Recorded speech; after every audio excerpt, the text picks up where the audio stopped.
ग्रामे ग्रामे सभा कार्या, ग्रामे ग्रामे कथा शुभा, पाठशाला मल्लशाला, प्रति पर्व महोत्सव। बाबा तो ये कहते थे कि जाति नहीं जगदीश के तो जन के कैसे हुए। जब भगवान के यहाँ जाति नहीं तो जाति है यहाँ की कोई जाति पाते नहीं, सारी जातियां मिलकर के काम। यहाँ आश्रम पर भी हरिजन भी है, वाल्मीकि भी है, सारे लोग यहाँ आते, सब मिलकर बनाते, मिलकर खाते।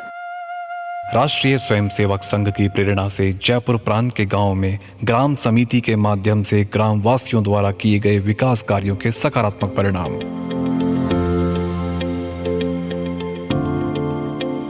गांव के अंदर हर माह पे नाविक मंडल इकट्ठा होता है और गांव के सार्वजनिक जगहों की साफ सफाई करता है, साथ में गलियारों को साफ करते हैं। हर वर्ष जब बारिश का समय होता है उस टाइम में हर घर में और जो सार्वजनिक जगह है उनके ऊपर वृक्षारोपण करते हैं और उनकी देन है कि आज हमारे गांव के अंदर लगभग 2100 पेड़ जो है तैयार किए जा चुके हैं। गांव के अंदर हमारे गांव वालों ने अपनी जमीन को दान में दे करके जो इलेक्ट्रिक बोर्ड है उसको जीएसएस के लिए जमीन दी है, हॉस्पिटल के लिए जमीन दी 1 बीघा, और स्कूल के लिए तो गांव ने 2 करोड़ रुपया, सरकार से कुछ नहीं प्राप्त हुआ हमको, 2 करोड़ रुपया गांव ने अपने पैसों से, अपने चंदे से इकट्ठा कर करके स्कूल की बिल्डिंग बनवाई है। आज 10+2 की यहाँ स्कूल है और अच्छी स्कूल चल रही है। और इसी हॉस्पिटल हमारे एरिया में, जो कस्बे में भी हॉस्पिटल नहीं, इतना बड़ा हॉस्पिटल, शानदार हॉस्पिटल बनाया है। हॉस्पिटल निर्माण तो सरकार ने किया लेकिन भूमि पूरी गांव के ही लोगों ने दान में दी। गांव में हर घर के सहयोग से एक मंदिर का निर्माण किया जा रहा है जिसके अंदर हर मंगलवार को पूजा अर्चना कार्य किया जाता है। साथ ही ग्राम विकास में कुछ लोग ऐसे हैं जो जैविक खेती आधुनिक तरीके से करते हैं और आसपास के गांव के लोगों को जैविक खेती का बढ़ावा देने के लिए प्रयास करते हैं। आज वो लोग जो है आधुनिक तरीके से जीवामृत, गोकर्पामृत और वेस्ट डिकम्पोजर और एरेबिक ट्यूब का इस्तेमाल कर एक बेहतरीन खेती का नज़ारा दे रहे हैं। और गांव वालों को खेती में सबसे ज़्यादा समस्या जो आवारा पशुओं की थी, उन आवारा पशुओं की व्यवस्था के लिए गांव वालों ने हर घर के सहयोग से एक गौशाला का निर्माण किया है जिसके अंदर उनका संरक्षण और संवर्धन होता है और उनके जो अपशिष्ट होता है उसको डिकम्पोज करके गांव वाले जो है अपनी जैविक खेती में उसका इस्तेमाल करते हैं। महाराज जी की शिक्षा से गौपालन 40-50% लोग के घर में देसी गौ माता है जो गौ की रक्षा भी करते हैं। यहाँ गौ सेवा समिति भी बनी हुई है जो तस्कर, क्योंकि हमारे गांव मेवात के बॉर्डर पर है और गौ तस्कर लगभग यहाँ से गाय ले जाते हैं, जिसमें हमारे गांव के युवा संगठित होकर के उन गौ तस्करों को रोकते हैं, गौओं की रक्षा करते हैं। श्री मामल महाराज गौशाला समिति जो है वो गौशाला चलाती है। गौशाला 2010 में शुरू हुई थी। ऐसे ठाकुर साहब भंवर सिंह जी उस समय सरपंच थे गांव के, उन्होंने अपनी ज़मीन में से 2 बीघा ज़मीन दी थी। उस ज़मीन पे वैसे ही बाड़े मना के और गौशाला की शुरुआत की थी। उसके बाद गांव के सहयोग से और किसी ने एक साइड बनवा दिया, फिर किसी ने दूसरा साइड बनवा दिया, ऐसे वैसे करके आज भव्य गौशाला का निर्माण हो गया है। अपनी गौशाला में करीब 1100 के आसपास पेड़ लगे हैं। प्रत्येक पेड़ का एक मालिक है। गौशाला में कर्मचारियों की तनख्वाह के लिए त्योंदा, बाडलवास और बांशियाड़, इन 3 गांवों में जितने सरकारी कर्मचारी हैं वो 100 रुपया महीना देते हैं। हमारे गांव में पहले जागरण होता था। जागरण कराते कराते कमेटी के लोगों के भी और गांव के भी विचार आया कि मंदिर निर्माण होना चाहिए। मंदिर निर्माण में पूरी धनराशि गांव का सहयोग है, प्लस में जितने भी व्यापारी बंधु जो गांव से बाहर गए हैं उनका भी अच्छा सहयोग रहा है। कर्मचारी की तनख्वाह, बिजली का बिल, इन सब के लिए करीब 1 करोड़ रुपए के आसपास उन पैसों की एफडी करवा रखी है। उनका जो ब्याज आता है उनसे इसके सभी जो महीने के खर्चे हैं वो सभी निकल जाते हैं। पहाड़ी वाले मंदिर में जाने के लिए पहले रास्ता पगडंडी का था, अभी उस रास्ते की चौड़ाई करी गई है 12 फीट और उसको पूरा पक्का किया गया है। उसमें पूरे गांव का सहयोग रहा है। किसी के पास आर्थिक सहयोग भी नहीं था तो उसने वहाँ श्रम किया है। उसी मंदिर में वहाँ ऊपर पानी चढ़ाया है, ऐसे ही बिजली लेके गए हैं। वहाँ गांव में भी कोशिश की गई है। करीब 10 शादी ब्याह तो ऐसे हो गए हैं जिनमें एक भी प्लास्टिक का यूज़ नहीं किया गया, सिंगल भी प्लास्टिक नहीं। सबसे बड़ी बात तो ये है कि हमारे गांव के युवा मंडलियों ने ये बार तो इतना गौओं को जो मेवात बॉर्डर में लेकर के पार चले गए थे और अंदर बंद कर लिया था गायों को, और बाहर महिलाएं खड़ी कर दी थी गौ तस्करों ने। पुलिस का भी इतना वो नहीं, पुलिस ने थोड़ा संरक्षण दिया और वहां से हमारे गांव के युवा जाकर के 400 गौओं को बचा करके लाए जो गौशाला में है। हमारे गुजुकी ग्राम में हम जैविक खेती का काम करते हैं और उसके साथ साथ जैविक खेती आधुनिक तरीके से करते हैं। इसमें हम मुख्यतः गौ आधारित जैविक खेती करते हैं, जिसमें गाय के गोबर, गोमूत्र, दूध, छाछ इत्यादि को मिलाकर पंचगव्य बनाकर हम खेतों में स्प्रे करते हैं, जड़ों में डालते हैं। और यहाँ पे हम जो भी किसान आते हैं उनको प्रशिक्षण भी देते हैं जैविक खेती का, और उससे हमारा उत्पादन भी बहुत अच्छा मिलता है, क्वालिटी बहुत अच्छी आती है। हम करीब 35 लाख तक का टर्नओवर एक साल में ले लेते हैं। ग्राम के अंदर हमारे यहाँ पर महिलाओं के समूह बने हुए हैं और उन समूहों के माध्यम से गलीचे बनाने का, कालीन निर्माण का जो है कार्य होता है, और वो कालीन विदेशों तक जो है यहाँ से जो है बन करके और बेचे जाते हैं। इसके अलावा जो है कुछ महिलाएं उन्होंने अपना समूह बना करके और टॉय बनाने का कार्य करती हैं। मैं सॉफ्टवेयर सिखाती हूँ ताकि लेडीज़ अपना खुद का बिजनेस चला सके, पैसे कमा सके, आर्थिक स्थिति अच्छी कर सके, अपने कहीं किसी से लेना ना पड़े, देना ना पड़े। उसके लिए 60-70 महिलाओं को मैं सिखा चुकी हूँ और आगे भी सिखाने की मेरी इच्छा है। ये एक धार्मिक समरसता का ग्राम है और इस ग्राम के अंदर करीब 9-10 मंदिर हैं। नियमित धार्मिक आयोजनों के अंदर यहाँ रामलीला का आयोजन जो है ग्रामवासियों के द्वारा ही किया जाता है। हर गांव के अंदर जो है जातिवाद के बारे में वाद विवाद होते रहते हैं, छोटी मोटी बातों के ऊपर जो है आपस में जो एक दूसरे के अंदर जो मुकदमे भी होते हैं, मारपीट भी होती है। लेकिन हमारे यहाँ पर आज जो 40-50 मतलब मेरी उम्र जो है 68 साल की हो गई है, लेकिन मैंने कभी जो है जाति के नाम से संघर्ष यहाँ नहीं देखा। हम गांव-गांव में जो लोग नशा करते थे उनके घर गए, घर जा करके उनको समझाया है, समझाने से वो लोग मान गए और मान करके उन्होंने अपना जो दारू शराब पीते थे वो छोड़ दी। आज इस गांव के अंदर 98% लोग नशा मुक्त हैं। 1-2% जो बीड़ी हुक्का वगैरह पीते हैं, उसके लिए भी हम प्रयास करते हैं कि सब लोग पूर्ण रूप से गाँव को नशा मुक्त करें और कोई बीड़ी हुक्का तक भी न पिए। हमने एक मुहिम चलाई है, सोच बदलो गाँव बदलो।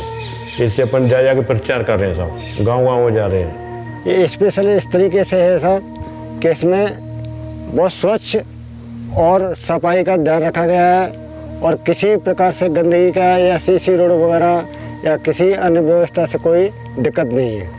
अपने गांव में सीवर लाइन डरी हुई है साहब, पूरे गांव में। इसका पानी आगे जाके इकट्ठा होता है, आगे जाके ट्रीटमेंट प्लांट बना हुआ है, उसमें अपना गाँव का पूरा पानी जाता है। पुस्तकालय तो अपने पहले सबसे पहले कोचिंग, फ्री कोचिंग चलाई थी आपने, उसमें से काफ़ी बच्चे नौकर भी हो गए हैं कोचिंग से, फ्री में चलाते था। विकास समिति उसका खर्चा वहन करती है। उसमें ये है कि जो नए कर्मचारी लगते हैं वो अपने सैलरी में से प्रतिवर्ष 25% अपने विकास समिति को जमा कराते हैं, जिससे गाँव के विकास में उनका योगदान रहे। वो कोई गाँव में बच्ची पैदा होती है तो उसके लिए हम पैसा अपनी विकास समिति कहकर उसका खाता खुलवाते हैं पोस्ट ऑफिस में। हम तो यही संदेश देना चाहते हैं कि हमारे गांव को आके देखें और इसी तरीके से सोच बदलो गांव बदलो, इस तरीके से योजना को आगे बढ़ाएं। दवाइयाँ जो है हम नेपाल से देसी जड़ी बूटियाँ लाते हैं, जड़ी बूटियाँ ला करके यहाँ उनको ग्राइंडर में पीसते हैं और फिर निःशुल्क यहाँ कम से कम 60-70 हज़ार पेशेंट सालाना यहाँ निःशुल्क उनको दवा दी जाती है, जिसमें कैंसर जैसी असाध्य बीमारी है, शुगर है, टीबी है, ब्लड प्रेशर है, जिसकी दवा देते हैं, जिनका कोई पैसा नहीं लिया जाता है और उनका 90% रिजल्ट भी है। जो लोग वहाँ से लाइलाज होकर के मरने के लिए डॉक्टर जिनको छोड़ देते हैं, वो हमारी देसी जड़ी बूटियों से ठीक होते हैं और ठीक हो रहे हैं। हमने पूर्व में ही महाराणा प्रताप स्मारक समिति का गठन किया है, रजिस्टर्ड संस्था है। उसके माध्यम से हम प्रतिवर्ष प्रताप जयंती मनाते हैं। हमने महाराणा प्रताप का स्मारक खड़ा किया है और प्रतिवर्ष उस महाराणा प्रताप स्मारक समिति के द्वारा ही हम ग्रामोत्सव मनाते हैं, खेलकूद प्रतियोगिता का आयोजन करते हैं, गांव की प्रतिभाओं का सम्मान करते हैं। हमने परंपरागत खेती को छोड़ करके पिछले 7-8 वर्षों से अमरूदों की खेती प्रारंभ की है।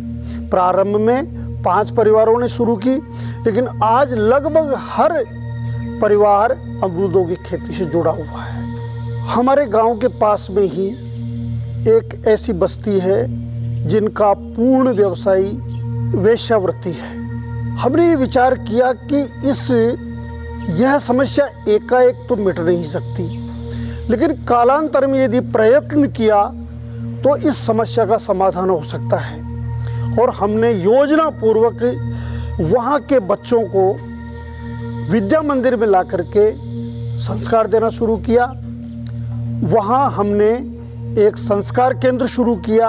वहाँ पर एक नई पीढ़ी में एक परिवर्तन आना शुभारंभ हुआ है। यद्यपि हम बहुत बड़ा परिवर्तन नहीं कर पाए, परंतु निश्चित रूप से आगे आने भविष्य में उस बस्ती में निश्चित रूप से परिवर्तन होगा। सुबोधा विश्व मनोज्ञा ललिता रिद्या रमणीया। गुरुकुल में ये गुरुकुल की हम यहाँ स्थापना करना चाहते हैं। भारतीय संस्कृति के मुताबिक गुरुकुल पहले की जो अपनी शिक्षा थी, जो गुरुकुलों में प्राप्त की जाती तो एक सिद्धांतिक शिक्षा मिलती थी। उससे जो बच्चे निकलते थे वो इतने सिद्धांतवादी होते थे कि हमारी सनातन संस्कृति के मुताबिक सारे काम होता था। आज ये मैकाले शिक्षा पद्धति ने सारी शिक्षा का नाश कर दिया है, तो उसका आधार पर हमने यहाँ गुरुकुल खोलने का विचार किया है। जब एक जिज्ञासा जगी कि जो हमारा गांव है वो संस्कृत गांव कैसे बन सकता है। उसके लिए हमने क्या किया कि यत् समकक्ष अस्ति न छात्र बालक अस्ति मित्रम अस्ति चेत ग्रामे क पठति सहपाठी अस्ति। उनके साथ में एक प्रयोग किया हमने कि हम गांव में भी संस्कृत एक संभाषण शिविर लगाए। जैसे हमने वहाँ सीखा, तत्पश्चात यहाँ करके भी हमने संस्कृत शिविर लगाया।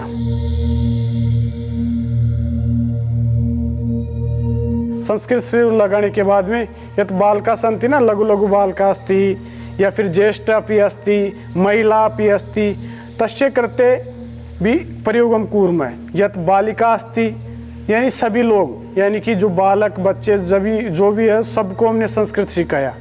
तो उनके मन में भी एक संस्कृत के प्रति जिज्ञासा जगी, क्या हम भी संस्कृत बोल सकते हैं।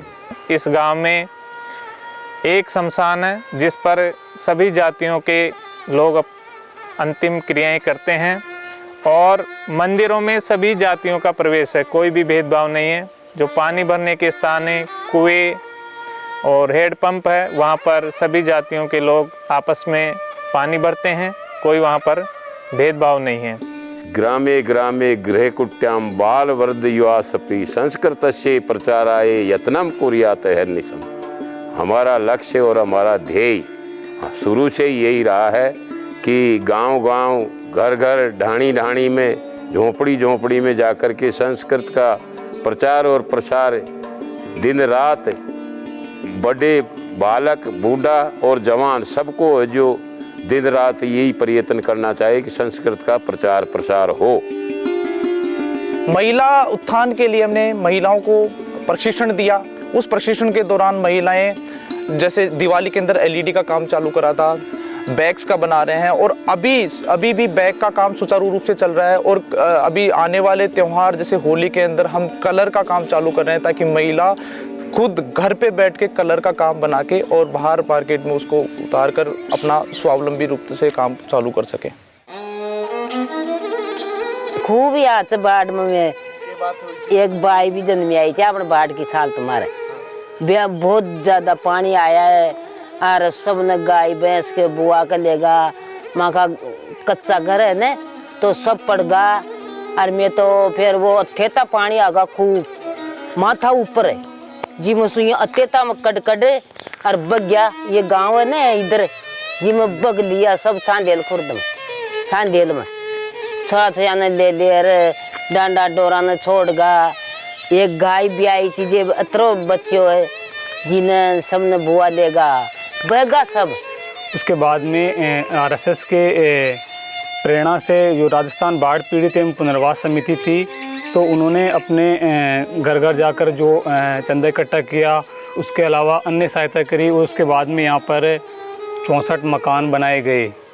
उसके अलावा यहाँ पर एक शिव मंदिर का निर्माण किया गया था। उसके अलावा ग्राम सभा भवन और ये जो मकान बनाए गए थे उसमें एक कमरा था और एक रसोई घर था। उसके अलावा एक बाथरूम था और एक शौचालय था और यहाँ पर बिजली का कनेक्शन भी दिया गया था। और सभी मकानों की 30 बाई 45 की लंबाई और चौड़ाई है, यानी कि 150 वर्ग गज का ये मकान है जो सभी गांव वालों को उस टाइम दिया गया था।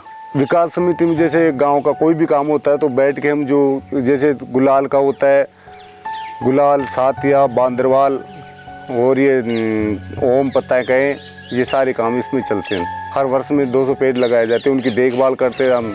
अमावस्या के अमावस्या रोजाना पेड़ पौधों को एक दिन छोड़ के एक दिन पानी पिलाते हैं।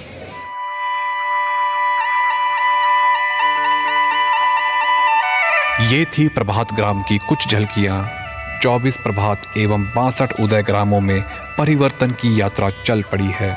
इस यात्रा में नशा मुक्त, अपराध मुक्त, रोग मुक्त, ऋण मुक्त एवं संघर्ष मुक्त गांवों की संकल्पना को यथार्थ होते देखा। स्वच्छता, शुचिता, सामूहिकता एवं समरसता के भावों से रत ये गांव स्वास्थ्य, शिक्षा, स्वरोजगार, कृषि सुधार एवं विकास की ऊंचाइयों को छू रहे हैं। आशा की यह किरण एक गांव से दूसरे गांव तक पहुंच रही है। प्रत्येक गांव खुशहाल होगा, सूर्य का उदय अवश्य होगा। समय आ रहा है प्रभात का।